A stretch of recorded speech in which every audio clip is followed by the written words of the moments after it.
अस्सलाम वालेकुम दोस्तों, आप लोग कैसे हैं? सब खैरियत से हैं दोस्तों। मैं माशाल्लाह से कराची आया हूँ। सही है, तो लोगों की शिपमेंट जानी है बाहर। ये बांग्लादेश वाले के नईम भट्टी साहब वाले कबूतर, ये दो जोड़े ये नईम भट्टी साहब से लिए थे उन्होंने, इनके पूछा रहा हूँ। ये एक जोड़ा, ये सही है भाई। ये पोडियम खैरियत से।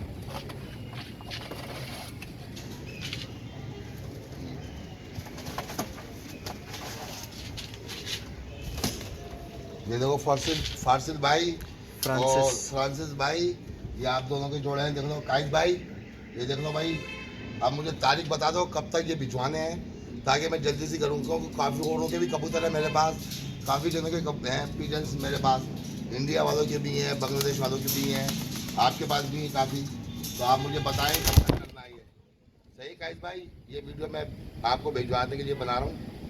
ओके, अल्लाह।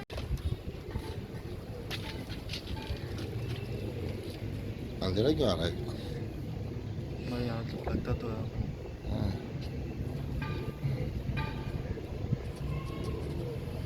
देख लो भाई, दोनों जोड़े देख लो, पहचान लो आप लोग। सही है भाई, नईम भट्टी साहब वाले दोनों जोड़े ये। फारसी और क्या फ्रांसिस। फ्रांसीसी, नाम भी बहुत मुश्किल मुश्किल है भाई आप लोगों के। गाइस भाई,